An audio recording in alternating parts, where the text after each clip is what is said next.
So we just saw West Side Story, and we're going to do a movie review on it. So let's get started. We have our third sister, Marisa, here, because she is a musical theater buff. Yes. I don't really like musical theater. Oh, excuse me. Except when I do it. I don't really like musicals that much. But overall, Steven Spielberg, obviously with the directing, phenomenal. Visually, did you like the look of it? Like, it was very stylized. So stylistically, color-wise, it looked like an old-timey movie. And so I was wondering how they get that color on a movie. Like, it wasn't like bright right at you. So that's the first thing that I noticed. It was like very, like the coloring was the same as like an old-timey film, which is like the 60s or whatever they filmed the other one. Well, I think it's definitely editing, but also, which I was writing in my notes, the lighting is what helps it give it that grimy feel. So like the very first opening scene, you have the jets and the sharks doing a long number or whatever, but it's almost hard to tell the difference between them because the lighting is almost that blue twilight tint. It makes everything, statement, perhaps. Yeah, it makes everything look old, like Jocelyn is saying. It makes, sets the tone for the whole movie of like, why are they even fighting? They're the same people, basically. Ooh. Overall, I loved it. It was amazing to see the original choreography mixed in with some new stuff. Beautiful, nostalgic, also revolutionary. The vocals, outstanding, superb, impeccable. I did not know your boy, Ansel. I didn't know he could sing at all, and I didn't actually really know that he was in the film, the new one. So when he popped up on the screen, I said, he can sing? He can sing. Overall, so I have watched West Side Story before, but it was like a long time ago in high school in Spanish class or something. So like I knew the general story. Also, obviously it's Romeo and Juliet story, but like this to me felt way different. I don't know if it was just like more violent or just like more extreme. I don't know if, maybe Marisa can tell me, is that actually a change, a departure? No. Okay. It felt different to me too. It is the same story with the same amount of fighting and violence. The issues that are happening between the Puerto Rican immigrants and the like white people who were also immigrants, but I guess they immigrated before the Puerto Ricans came to New York. It was very close to home and it was uncomfortable. That's to me what was the violence was up here. It's not different from the original. It's not different from the play. Which, okay, two things about that. I don't even know if I'm allowed to say the word, but they were saying like the S word, right? I guess, like derogatory for Latin people, whatever. Or Spanish. What does that even mean? It's like people who speak Spanish. I'm pretty sure. Anyways, they were using a slur. The Jets were using a slur against the Puerto Ricans or whatever, and it was like so gratuitous. Like that was my first thought. I was like, this feels like a Quentin Tarantino using the N-word kind of situation. Just like they were using it way too much. Yeah. I was like, okay, maybe like once so we get the idea, but too much. Was this the original too? Everything, I don't know. See, I don't remember anything, but the original film. At the very beginning, they have this like, just a little tussle. It's not the big rumble or anything. The sharks and the jets. And when the police break it up, the sharks, the Puerto Ricans, start singing in Spanish. And like they have this raised fist, and it's just so powerful because the jets start backing up, the police get intimidated, and they're just singing in Spanish. Goosebumps. They're talking about fighting for libertad. Since we were talking about the song in Spanish, overall we loved the bilingual aspect. We all can agree.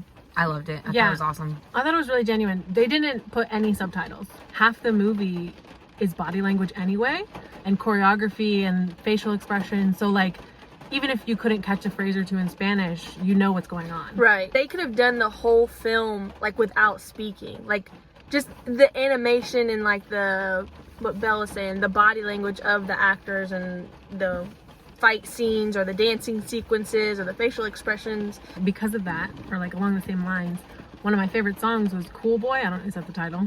I don't remember that. Play it cool, boy. Yeah. It's when Tony, Ansel, Elgort, and like the other jet riff are like fighting over the gun because Tony doesn't want him to use it, right?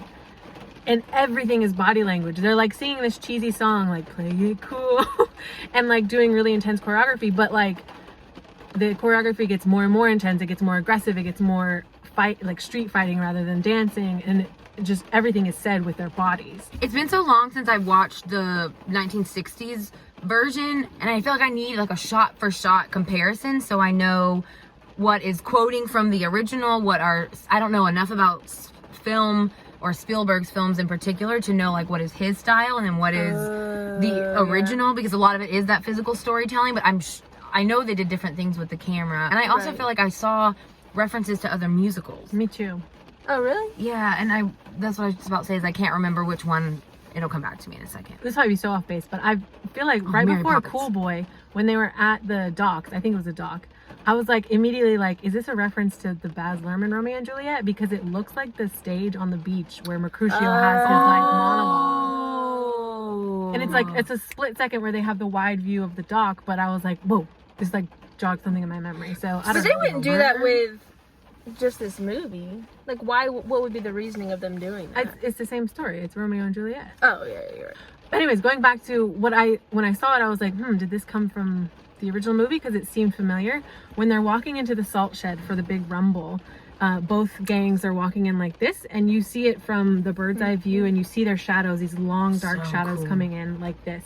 I feel like that was from an original poster or something. I also thought I saw, well, there was a lady feeding the birds, feeding the pigeons, and I was like, is that from Mary Poppins? But I don't know. I don't know enough about Steven Spielberg to know if he would be throwing in Easter eggs about music. Right. You can draw any conclusion you want. It was an Easter egg! Okay, the one thing that was really cool that I noticed about the lighting that they did to continue like Tony and Maria's story, right at the beginning in the dance when they first meet behind the bleachers, you have this like soft spotlight coming through the bleachers, and then all the party lights coming in from the side and around them, so it's like this hazy glow of like pinks and blues and greens. And then it's this exact same in the cloisters. Yeah. Oh, so they have the sun coming in through the stained glass window, and it's red and green, and it's the exact same colors. And then I didn't notice before, but Maria's bedroom, after Tony is dead or has killed her brother. If you've not seen it, if you don't know Romeo and Juliet. After Tony has killed her brother, you see her bedroom, and her bedroom door is covered with colored paper, and it's giving off the same reds and pinks and greens. How do you notice all that? I didn't see that at all. Oh, I was just too annoyed. Wait, color symbolism. Is the red belt foreshadowing death, the red lipstick and the red belt? Because like she's in this white dress, and then there's a shock of red. That to me, and then she put the gash of red lipstick.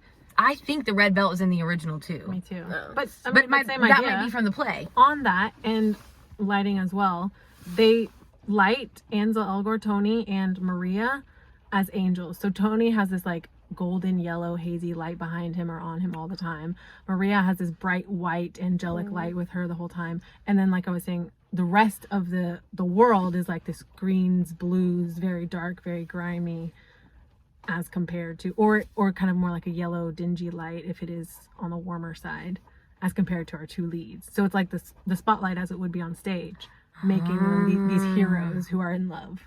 Going back to like the question of like violence, which I guess this is in the original as well, but like I didn't expect to see Anita goes to like to find Tony on behalf of Maria, right? And the Jets try to gang rape her, and it was very intense. Yeah, it was dark, and I think It was very dark. Original Doc breaks up the boys because the boys respect Doc. So I did think it was a little unbelievable that a little old lady that they didn't fight off the little old lady, like The Puerto Rican lady. Like they threw out their girl. So I feel like, and now to me, what was even more sinister is it made it unbelievable for me, which in my head I was like, great, trauma. She would have gotten. Yeah. I want to talk about the scoring. Oh, the scoring was beautiful. It moved the whole film. Like what you could talk about with them not having any singing or like dancing or whatever. Not dancing. talking. Talking. Like just the music. Beautiful. Okay, so closing statements. Would you go see this movie, and would you recommend it to other people? If you like movies, I mean, if you like musicals, yes, I would recommend this movie. It's a classic musical. If you're like me, really you're kind of more into like pop musicals like Moulin Rouge or In the Heights, it might not be your favorite, but it's still worth watching for the choreography and the story. If you like Romeo and Juliet, I think you should see it as well. If you don't like musicals, you don't want to watch this. That's me. I'm not a musical person. I appreciate the work of art that it is, but I personally do not like the jazzy snappings and the slow movings. It's not my favorite, but if you appreciate musicals, and also Romeo and Juliet. As a musical theater lover, it's a must-see. 10 out of 10. Stunning. Well done. all around. Very beautiful. So I would recommend it. I don't think I would go see it again because I already know the story and I knew the story beforehand. Yeah. But, well, we all did. It's very long. It's very long, so I would only see it once just to see it and enjoy it and maybe listen to the new soundtrack because, again, the vocals were flawless. Well, there you have it. Make sure you like, subscribe, and comment down below if you've seen the movie, what you thought of the movie, and what movie we should see next and review for you. Hope y'all have a great week.